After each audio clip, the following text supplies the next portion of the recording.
FAP, Faculdade de Pindamonhangaba. Qualidade de ensino.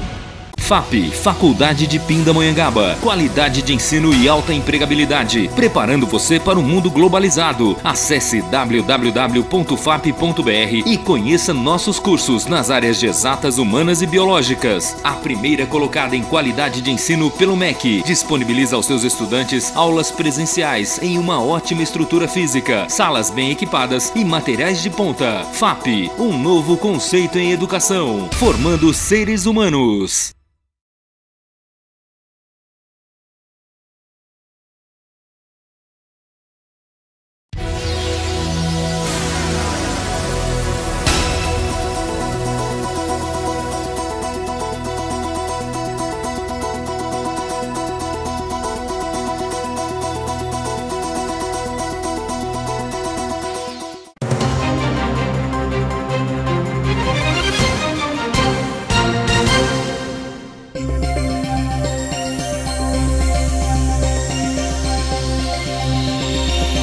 O presidente Lula anunciou nesta quinta-feira a liberação imediata de 550 milhões de reais para Alagoas e Pernambuco. Cada estado vai receber 275 milhões para obras emergenciais.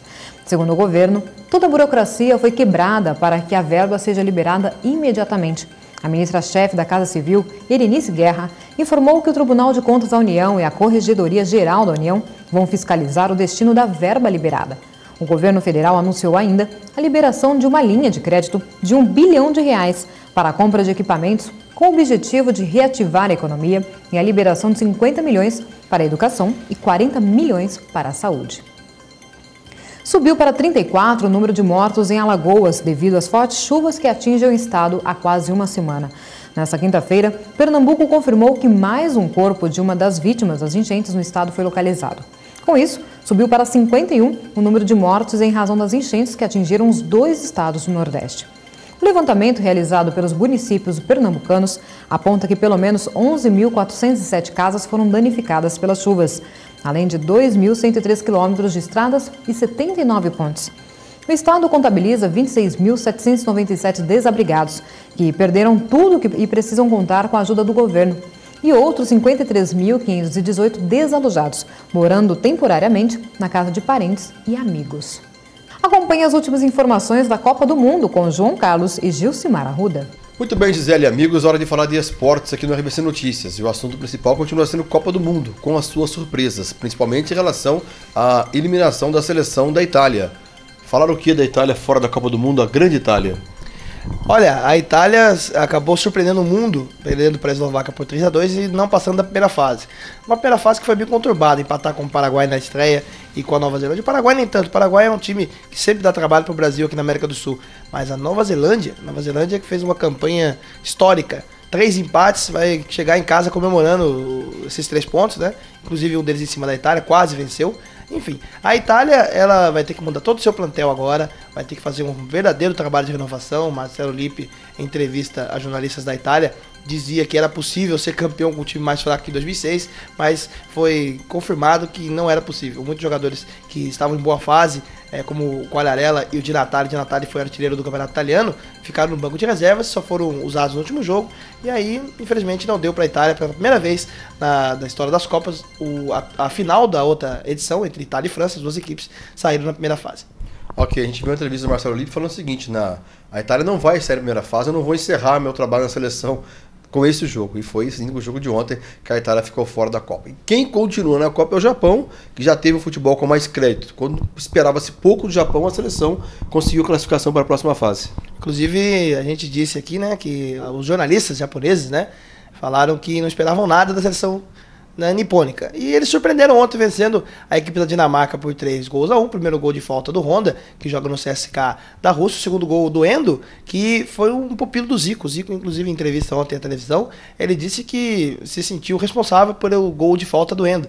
Ele que, na época que o Zico treinava a equipe japonesa, ele viu que o Endo era um bom batedor, bom chutador, né? Chutava bem na bola e tal.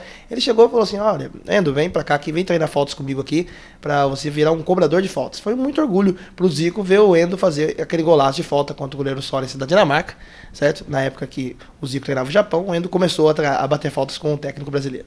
Ok, final de semana com jogos importantes, chegou o grande clássico da Copa do Mundo para esse final de semana. Alemanha e Inglaterra, domingo de manhã, vai ser o jogo que vai, um dos destaques dessas oitavas de final, que também confirmou já Holanda e Eslováquia, Paraguai e Japão, Argentina e México, também Uruguai e Coreia do Sul, Estados Unidos e Gana. Enfim, muitos bons jogos vamos ter nessas oitavas de final. Ok, dá para arriscar alguém nesse clássico do futebol mundial?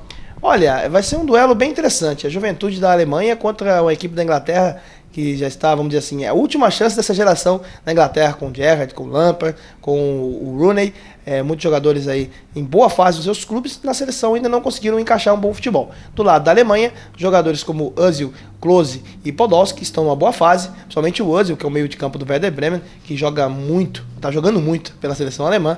Enfim, é um duelo muito interessante, juventude da Alemanha contra os veteranos da Inglaterra, podemos dizer assim. Ok, a Copa realmente agora começou com os jogos eliminatórios, a gente vai conferindo, conversando aqui sempre em especial para o RBC Notícias. Falamos de esportes em especial nesta sexta-feira. Um abraço, Gisele.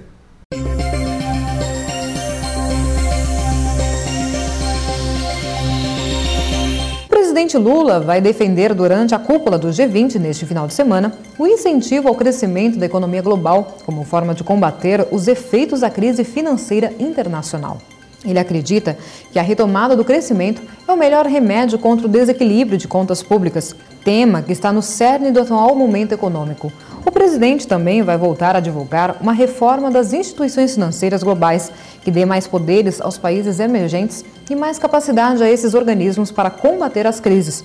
A reunião das 20 maiores economias do mundo será realizada em Toronto, no Canadá, no domingo. E a tempestade Debby ganhava força no litoral oeste do México, no Oceano Pacífico, depois de se tornar um furacão da categoria 1, embora não haja previsão de que chegue ao continente até a próxima semana, de acordo com o Centro de Furacões dos Estados Unidos. O Debby, que se formou nas primeiras horas de quarta-feira, registrava às 18 horas no horário de Brasília, ventos de 130 km por hora. Estava a 400 km a sudoeste do balneário de Puerto Escondido, muito visitado por turistas norte-americanos e europeus. Os furacões do litoral mexicano no Pacífico normalmente afetam centros turísticos, mas não instalações petrolíferas, que estão em grande parte do Golfo do México. No sul do país e na América Central, os furacões provocam chuvas torrenciais, que frequentemente causam inundações e deslizamentos de terra. Termina aqui o RBC Notícias. Na segunda-feira estaremos de volta.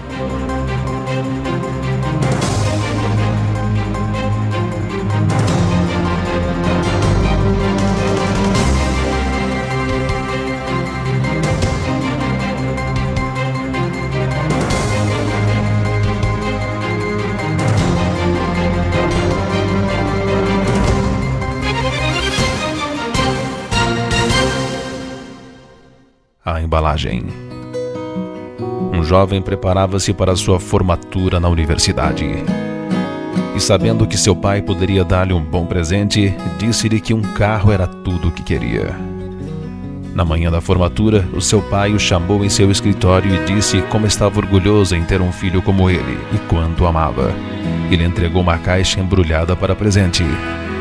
Curioso e desapontado, o jovem abriu a caixa e encontrou uma Bíblia. E disse: com todo o seu dinheiro, você me dá uma Bíblia. E saiu de casa. Passaram-se alguns anos e o jovem lembrou-se do seu pai e concluiu que ele estava muito velho e que talvez devesse ir vê-lo, pois não tinha estado com ele desde o dia da formatura. Enquanto se preparava para viajar, recebeu uma triste notícia. Seu pai havia morrido. E quando chegou na casa de seu pai, uma tristeza intensa e um grande arrependimento tomaram conta do seu coração. Então começou a olhar as coisas que seu pai havia deixado e achou a Bíblia e começou a virar as páginas. Seu pai havia sublinhado um versículo, Mateus 7:11.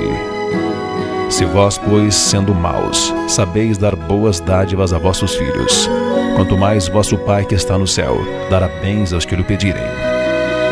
Enquanto li estas palavras, vi uma chave de carro com a etiqueta de uma concessionária e a data de sua formatura dizendo: pago à vista. Muitas vezes perdemos as bênçãos de Deus. só porque elas não estão na embalagem que desejamos.